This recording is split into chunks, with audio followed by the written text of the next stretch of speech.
Une personne a été logée aux terres du soleil et elle a eu des rêves très importants pour elle-même. Mais elle, dans ses rêves, elle a vu beaucoup de choses en rapport à cette ère et elle a reçu beaucoup d'impulsions, mais elle n'a pas compris, elle n'a pas très bien compris ce que cette ère signifie. Pour qu'on puisse comprendre une chose, pour qu'on puisse comprendre quelque chose comme les terres du soleil, ou qu'on puisse comprendre quelque chose comme Figueira, nous devons avoir de la clarté en relation à l'objectif de cela. On doit être informé ou percevoir le but de cela. Ce but n'est pas écrit quelque part sur des plaques. Ces buts, ces objectifs sont dans les plans intérieurs. Donc dans les plans intérieurs, l'œuvre a été déjà faite, elle est déjà complète. Alors dans les plans intérieurs, les terres du soleil et la figueira sont déjà complètes, tout est déjà prêt. Alors notre travail, ce serait de nous intérioriser, d'aller à l'intérieur de nous et faire silence dans notre mental et essayer d'être en contact avec l'énergie de cet endroit du groupe, l'énergie du groupe qui est là, avec l'énergie de la Figueira comme un ensemble, d'une façon neutre, impersonnelle et la plus silencieuse possible. Alors, à ce moment, nous allons petit à petit commencer à comprendre et on commence à capter ce que l'on doit comprendre et ce qu'on doit capter.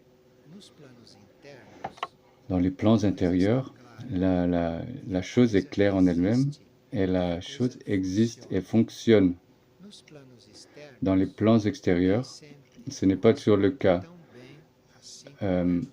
Et là, les plans extérieurs ne correspondent pas au plan intérieur. C'est comme ça partout en fait. Alors pour être réellement devant quelque chose, on doit s'intérioriser et chercher à trouver cela dans les plans intérieurs. Parce que dans le plan extérieur, les choses dépendent beaucoup des impressions des personnes. Alors dans les plans extérieurs, les choses peuvent osciller quand les personnes oscillent. Les choses peuvent s'interrompre quand une personne sort et abandonne la tâche. Les choses peuvent s'accélérer quand quelqu'un entre qui collabore. Alors cette situation change à chaque moment. Cette situation oscille. Alors extérieurement, tout cela est construit petit à petit, implanté petit à petit. Cela va apparaître petit à petit. Et c'est petit à petit que les plans extérieurs se rapprochent au modèle des plans intérieurs.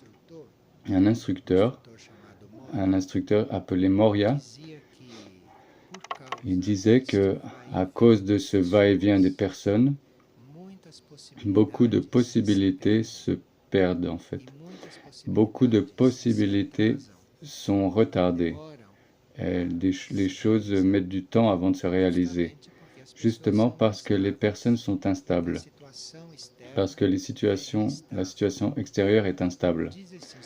Cet instructeur dit que nous ne pouvons pas calculer combien l'humanité perd à cause de ce sautillement personnel des personnes. Il appelle ça comme ça. Lui, il trouve que c'est normal dans l'humanité de la surface. Quand il existe ce sautillement, cette instabilité, quand il n'existe pas cela, c'est une exception, c'est une situation spéciale, particulière, une situation où cela est déjà arrivé dans le passé et que les personnes ont mûri et qu'elles sont à ce moment-là à un autre point. Mais en général, c'est normal, ce sautillement par-ci, par-là. J'y suis pas, j'y suis un peu, demain je peux pas. C'est comme ça. Alors, on doit être connecté avec le modèle, comme la chose est en haut. Et cet instructeur dit que ce va-et-vient des personnes ce j'y vais pas, ce j'assume, j'assume moins. C'est à cause de que quand la personne s'éloigne d'une chose qui appartient au plan, c'est à cause de sa présomption, dit l'instructeur. Et quand elle se réapproche, c'est à cause de l'amour-propre qu'elle a. Alors, voyez dans quel champ on vit ici à l'extérieur. Maintenant, là, on doit se demander à chaque personne qui s'éloigne, qu'est-ce qui l'a offensé? Parce qu'il n'existe pas d'autre raison à part celle d'avoir été offensé. À un moment donné, il a été offensé. Alors, qui peut être devant cela avec beaucoup de neutralité, avec beaucoup d'impersonnalité? On peut demander, qu'est-ce qui t'a offensé? Parce que là, on peut, qui sait, guérir cela, remédier à cela. Et si l'instructeur, toujours quand une personne s'éloigne, c'est parce qu'il a été offensé. Donc ça veut dire que cette personne était au niveau de la personnalité.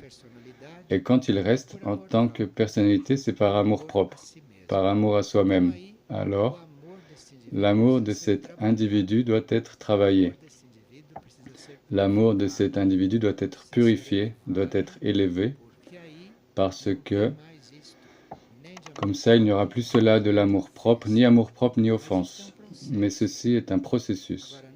Alors, dans les plans intérieurs, les monades, les âmes, ont déjà cela en elles plus clair. Et l'œuvre est donc déjà davantage réalisée. L'œuvre est plus complétée. Excusez-moi de parler comme ça, mais c'est la question de la personne, alors je ne peux pas éviter de dire cela, puisque c'est intéressant pour chacun de nous, pour qu'on puisse revoir notre position d'une façon plus claire. Alors, cet instructeur dit aussi que on peut, avec habileté, cacher la véritable raison de nos mouvements d'entrée et de sortie. Avec habileté, nous pouvons aussi nous tromper nous-mêmes. On peut tromper aussi les autres. On peut présenter des motifs qui ne sont pas vraiment ceux-là, d'amour-propre ou d'offense. Et cela, on peut y arriver. On peut cacher cela, déguiser cela, mettre par-dessus cela une autre raison, un autre motif. Mais il dit que cela ne sert qu'à brosser le sol. Quand on arrive à donner une belle explication et un bon mensonge, ça sert que à nettoyer le sol, à frotter un peu le sol, que le sol ne soit pas rayé, n'ait pas de trous. Alors ça sert à nettoyer le sol, rien de plus, comme il le dit. Mais même si le sol est propre, cela ne va pas enlever des pieds de la personne, ça ne va pas enlever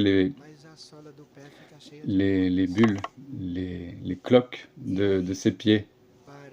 Alors, pour que ces cloques se résolvent, il va avoir besoin d'une piqûre douloureuse, selon lui, selon ce maître. Alors voilà le processus des personnes. Donc, si on s'occupe de ces petites choses, on ne fera vraiment rien. On doit donc regarder seulement le but, regarder à l'intérieur de nous, être bien sûr en haut, parce que demain, ça peut être notre tour de faire toute cette oscillation. Et si nous sommes bien sûrs à l'intérieur de nous en haut, notre épreuve sera vécue d'une autre manière, parce que ce sont des épreuves que tout le monde passe un jour ou l'autre. Alors, quand nous sommes bien sûrs, fermes en haut, on doit avoir dans la tête certaines lois et vivre aussi ces lois, certaines lois, ou les étudier. Et cela doit être au-dessus de notre personnalité, elle doit être au-dessus de nos jeux d'émotions, de pensées, d'amour propre, d'enfance. Ces lois sont au-dessus. Et il existe les lois de l'évolution humaine que nous pouvons considérer, et il existe les lois de l'évolution supérieure que nous devons considérer aussi. Si on veut considérer en principe les lois de l'évolution supérieure, on ne va pas réussir parce qu'on a les lois de l'évolution humaine encore à vivre, à développer en nous. Alors, nous avons différentes lois d'évolution humaine qui ne résolvent pas le problème. Ça ne sert à rien d'évoluer seulement humainement. On doit aussi avoir une évolution supérieure. Alors, les deux choses doivent aller en parallèle, en même temps.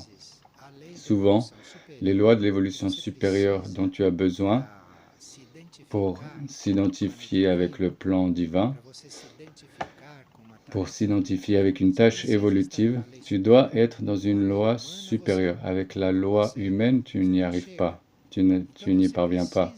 Alors tu as besoin d'une loi supérieure. Il y a besoin de vivre une loi supérieure. Et une loi d'évolution humaine peut aussi aider, peut compléter, préparer le chemin pour que tu puisses rentrer dans une loi d'évolution supérieure. Par exemple, l'adaptabilité, qui est une loi de l'évolution humaine. Cela n'a rien de supérieur. Et le fait d'être adaptable, c'est une chose que tu dois résoudre à l'intérieur de tes corps. Tu dois résoudre cela dans ton champ humain, dans ta partie humaine. Tu dois être adaptable. Alors, spirituellement, être adaptable, ça veut dire que tu dois apprendre à adapter tes corps à l'énergie de ton âme. C'est ça l'adaptabilité. Ce n'est pas une personne arrivée ici et essayer de faire un effort pour s'adapter aux horaires. Elle peut y arriver ou ne pas y arriver. Ces corps doivent s'adapter à l'énergie de l'âme pour que les corps puissent rester où l'âme a besoin d'être. Donc là, c'est la personnalité qui doit faire ce travail. Si la personnalité s'adapte, si ces corps s'adaptent à l'énergie de l'âme propre, alors ces corps commencent à s'adapter aussi à la connaissance que cette âme essaye de lui passer. Si les corps ne s'adaptent pas, l'âme peut savoir beaucoup de choses, mais elle ne passe pas cela au conscient. Alors le conscient n'a pas la force pour être là, à l'intérieur du dessein de l'objectif que l'âme a proposé. La deuxième loi de l'évolution humaine que nous avons besoin pour être à l'endroit correct, certain, au moment correct, c'est la loi de la compassion. Cela, humainement, l'humain doit avoir cela dans sa vie. La loi de la compassion, elle doit être aussi développée dans cette personnalité. Et la loi de la compassion, dans ce cas-là, ça veut dire qu'il doit connaître le besoin de l'autre, non son besoin personnel, et faire les choses en fonction de la nécessité de l'autre. Savoir où l'autre est le plus nécessaire, où on a le plus besoin, où est-ce qu'il est le plus utile, où son travail, sa présence va servir le mieux l'autre, pas soi-même, pas lui-même. Alors cela dépend de la partie humaine de la personne. Si sa partie humaine n'est pas formée dans ce sens, elle n'arrive pas à être dans une tâche et à l'intérieur du plan en fonction d'une autre nécessité qui ne soit pas la sienne. Alors ceci est la compassion et il doit avoir cela de développer en lui. Alors si l'individu dans sa personnalité a déjà développé la compassion, il a mûri suffisamment pour voir ce que l'autre a besoin. Alors il va faire en fonction du besoin de l'autre. À l'intérieur de l'évolution supérieure, il va entrer dans la loi de la consécration, c'est-à-dire il va vivre et il va être en fonction d'un plan supérieur, d'un plan plus grand. Il va se consacrer, il va devenir de plus en plus entier. Mais pour cela, il faut que la personnalité ait suffisamment de compassion et puisse céder à cette compassion et puisse vivre cette compassion. Sinon, il ne pourra jamais être un consacré. Il restera seulement responsable d'une chose par intérêt ou parce que il est en train de recevoir une compensation d'une certaine façon. Mais il ne se donne pas par compassion, il ne se donne pas spirituellement, il se donne parce qu'il a un besoin, il a besoin de l'autre, alors il est fidèle à l'autre, mais par nécessité, non pas par compassion, pas pour une question réelle. Et la troisième loi de l'évolution humaine que nous avons besoin de comprendre et pour accompagner ces choses sans oscillation, c'est la loi de l'économie. La loi de l'économie, dans ce cas, c'est être attentif à ne pas gaspiller l'énergie avec cela qui n'est pas au niveau de ta conscience, avec quelque chose qui n'est pas au niveau de ta compréhension. Alors si ta compréhension devant un plan évolutif, devant une réalisation spirituelle, tu dois, dans la loi de l'économie, dans ton niveau humain, tu dois rester à ce niveau d'énergie et ne pas gaspiller l'énergie avec des choses d'un autre plan, d'un autre niveau qui n'ont rien à voir avec cela. Alors, sinon c'est une désorganisation du point de vue spirituel. Et cette loi de l'économie, vécue au niveau humain, spirituellement, elle va nous apporter la possibilité du détachement. Ici, c'est très important dans ce degré évolutif que nous puissions nous détacher par exemple de nos réactions, de nos fausses nécessités, de nos faux besoins, ou que nous puissions nous détacher de nécessités qui sont en dessous de notre situation actuelle, de notre conscience actuelle. Alors la personne peut avoir des nécessités réelles qui correspondent à sa conscience. Mais si tu es déjà à un autre niveau de conscience, tu dois avoir du détachement en relation aux nécessités des niveaux plus bas, des niveaux qui sont en deçà des nécessités que tu es en train de développer en ce moment, du niveau que tu es en train de développer en ce moment. Alors ça peut être très important pour nous en ce moment d'examiner ce tableau et que nous puissions être attentifs pour voir à quelle loi de l'évolution humaine nous sommes en crise et à quelle loi de l'évolution supérieure nous devons avancer un peu ou que nous devons reconnaître un peu.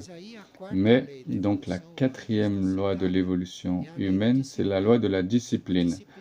La discipline, c'est quelque chose qui dépend de toi humainement. Parce que la discipline, ça veut dire que tu trouves un moyen d'aligner tes forces matérielles, tes forces mentales, émotionnelles et éthériques physiques avec tes forces supérieures. Ça, c'est la discipline. La discipline, ce n'est pas suivre des choses ici de manière disciplinée. Ceci est déjà un fruit de cette discipline. Parce que si tu n'es pas en train de travailler pour aligner tes forces matérielles, mentales et émotionnelles avec les forces supérieures, tu n'es pas discipliné.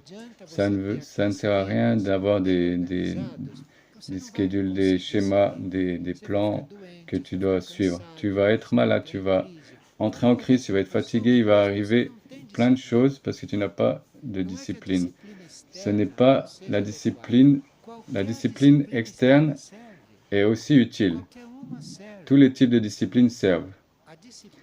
La discipline, c'est en toi-même. Si tu es discipliné, si tu as déjà aligné tes forces personnelles avec tes forces supérieures, toutes les disciplines extérieures te serviront. Tu es bien dans toutes les disciplines parce que la discipline, ce n'est pas quelque chose d'ici à l'extérieur. À l'extérieur, ce sont des schémas pour le développement naturel, matériel de certaines choses. La discipline, c'est autre chose. La discipline, c'est tu dois arriver dans ton évolution humaine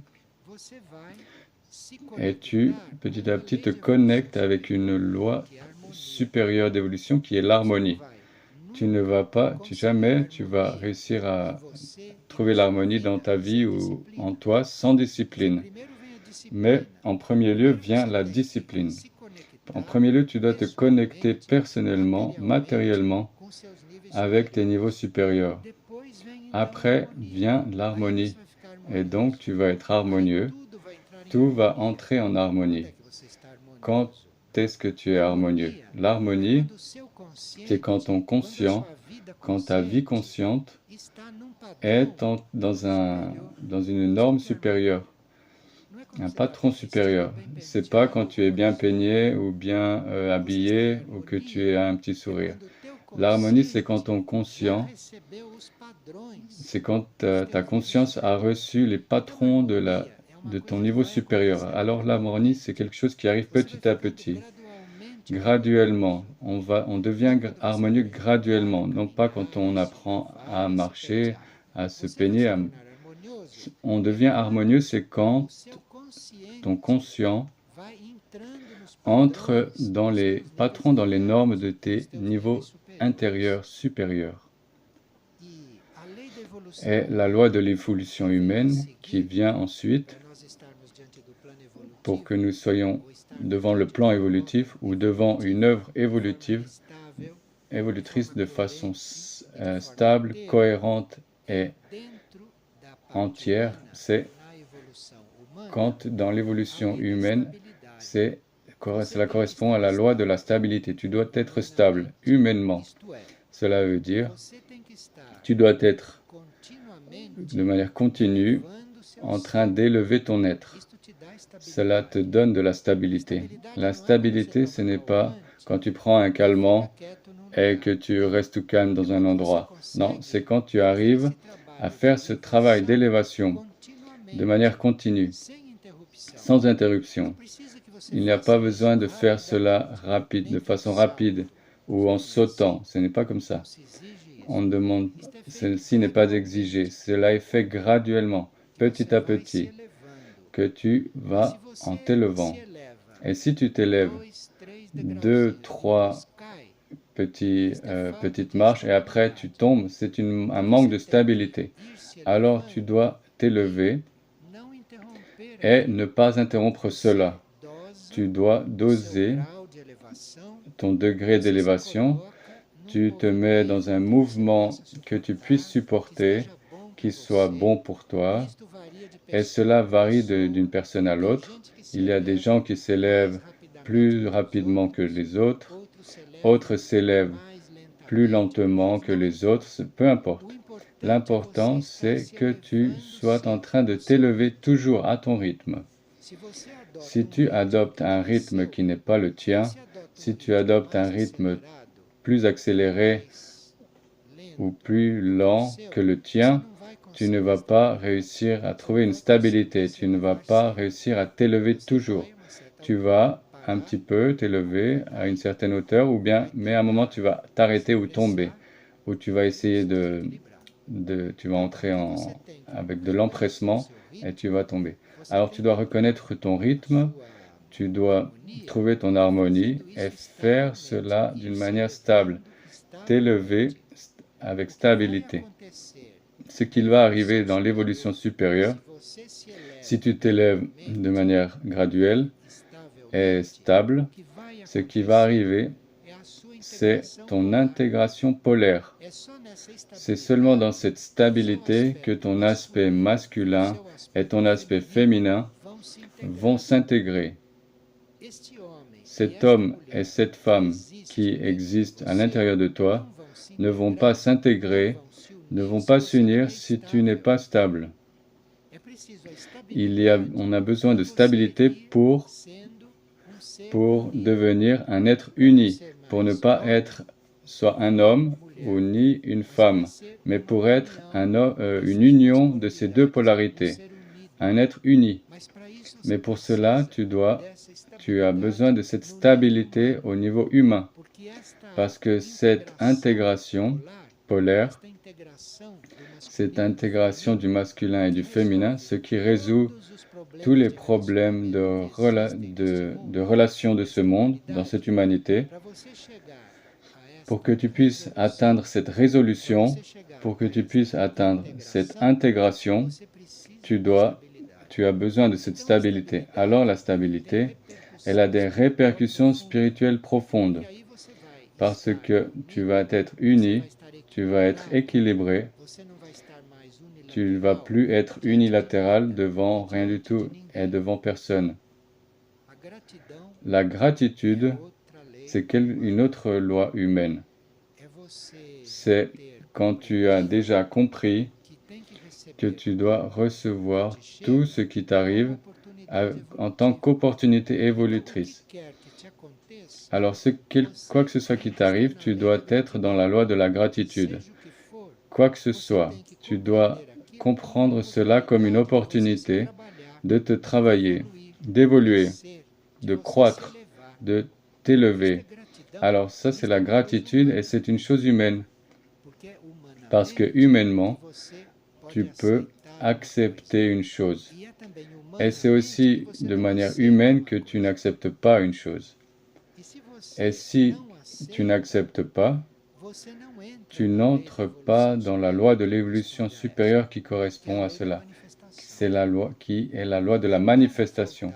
Pour qu'il ne manque rien à aucun niveau de ton être, depuis le matériel jusqu'au spirituel, pour qu'il ne manque rien, pour que tu sois dans la loi de la manifestation, dans tous les niveaux, humainement, tu dois être en gratitude, tu dois être reconnaissant, tu dois accepter ce qui t'arrive, ce qui te revient, ce qui vient vers toi pour que tu le résolves. Après, humainement, tu as aussi le libre arbitre. Si tu es dans la loi du libre arbitre, et selon ce que tu décides dans la loi du libre arbitre, selon ce que tu résous dans la loi du libre arbitre, cela va être le degré d'amour où tu vas te trouver dans l'évolution spirituelle, dans la loi évolutive supérieure. Alors, pour que tu sois dans l'amour supérieur, pour que tu disposes d'amour supérieur à donner, et pour que tu puisses comprendre l'amour supérieur, pour que tu puisses vivre avec l'amour supérieur, c'est très difficile pour celui qui est seulement dans la loi de l'évolution humaine. Parce que l'amour, il est souvent confondu avec toutes les caractéristiques humaines. Alors c'est très difficile d'être dans la loi de l'amour supérieur en vérité si tu n'utilises pas le libre arbitre d'une façon correcte. Alors tu dois, au moment du libre arbitre, au moment de tes choix, tu devrais avoir présent en toi toutes les lois de l'évolution humaine que tu as déjà développées. Parce que comme ça, tu auras un libre arbitre plus mûr. Un libre arbitre de quelqu'un qui a déjà développé l'adaptabilité, quelqu'un qui a de la compassion, du détachement, de la discipline, une stabilité, de la gratitude, qui a déjà développé tout cela, a un libre arbitre très différent de quelqu'un qui n'a pas développé cela. Alors le libre arbitre de quelqu'un qui a déjà développé la partie humaine est bien supérieur en tant que qualité et en tant qu'universalité du libre arbitre de celui qui est attaché, amarré à certains de ces points qui ne sont pas résolus dans la loi. Et après aussi, dans la loi de l'évolution humaine, nous nous trouvons dans la loi du mérite. Cette loi est très importante pour que nous puissions entrer dans la loi du sacrifice, qui est une loi fondamentale dans l'évolution supérieure. Personne ne change de point sans la loi du sacrifice. Et la loi du mérite, c'est celle que, humainement, nous pouvons contrôler. C'est la loi du mérite que nous reconnaissons et que nous développons. C'est-à-dire, nos opportunités d'évoluer nous arrivent selon en fonction des efforts que nous faisons. Alors, en ce point, qui ne fait pas d'efforts pour évoluer n'entre pas dans la loi du mérite. La loi du mérite n'est pas quelque chose que tu fais, ce n'est pas ce que tu pratiques. Tu peux pratiquer des actes très bons, très positifs, très importants, mais tu peux ne pas être dans la loi du mérite. Tu entres dans la loi du mérite quand tu t'efforces pour pratiquer toujours une chose de mieux en mieux, parce que tu n'as pas de mérite, il n'y a pas de mérite dans ce sens. Si tu fais quelque chose de bien, de positif, mais qui pour toi est déjà naturel, déjà normal, tu es déjà arrivé à ce point-là, alors bon, c'est ta manifestation. La loi du mérite, c'est quand tu vas faire des choses encore plus positives, des choses plus élevées, mais avec effort. Quand tu travailles pour améliorer, même quand tu es déjà positif, sinon il n'y a pas de mérite. Le mérite, ça veut dire, ce n'est pas un prix, ce n'est pas un trophée, c'est la clé pour que tu puisses rentrer dans la loi du sacrifice, qui est une loi qui te mène à comprendre ce qui est nécessaire d'une façon plus ample et qui te mène à canaliser tout ce dont on a besoin pour le bien de tous, le bien général, le bien commun. Donc quand tu es dans la loi du mérite, plus tu y es, plus tu développes le sacrifice et plus tu vas canaliser le bien, plus tu es en train d'être un instrument du bien. Et c'est graduel, c'est progressif. Ou ça peut être aussi régressif en fonction si de la manière dont tu te places dans le mérite et dans la loi du sacrifice. Vous avez vu des gens si positifs qui sont très bien, mais qui s'arrêtent ici, qui se cristallisent, qui ne sont plus capables de mieux. Dans la loi du mérite, il ne l'a pas développée. Il est resté à ce point, dans le point qu'il avait déjà développé avant. Nous devons être constamment dans cette loi du mérite, constamment en train de nous efforcer pour être plus, pour comprendre plus, pour être plus identifié au plan. Cela ne s'arrête pas, c'est infini. Et le sacrifice est aussi infini, parce que tu peux faire un bien que tout le monde peut faire, ou tu peux faire un bien un peu plus grand, mais pour que tu fasses un bien vraiment ample, un bien réellement universel, pour que tu sois sans limite dans le champ du bien et de l'action bénéfique, tu as besoin du sacrifice. Tu dois apprendre à être bien dans cette loi. Et après, la dernière loi de l'évolution humaine citée ici, qui est la loi du pardon, et sans cela, tu n'entres pas dans le silence. Tu n'entres pas dans la loi du silence. Parce que si tu ne pardonnes pas, si tu ne comprends pas ta vie, si tu ne comprends pas ton chemin, le chemin de ton propre être, tu n'entres pas en paix pour entrer dans le silence. Et cette loi du silence est une des lois les plus importantes de l'évolution supérieure. Mais tu peux être réellement en silence quand tu pardonnes. Et cela de pardonner les autres, c'est très facile pour certains. Mais se pardonner à soi-même, tout est là-dedans. Et la loi du silence, elle devient relative. Et nous avons besoin du silence pour réellement franchir un pas évolutif. Alors, voici tout cela est préparatoire pour que nous puissions arriver dans ce silence. Mais ce pardon est très important parce que nous sommes des œuvres de l'unique. Nous sommes des créations de l'unique. Nous faisons partie d'une création unique. Et ne pas pardonner soi-même, ne pas s'accepter, c'est nier une partie de cette création. C'est être séparé de cette création. Alors, on doit voir le tout. On doit avoir dans la conscience cette loi créatrice, cette source d'où tout émane.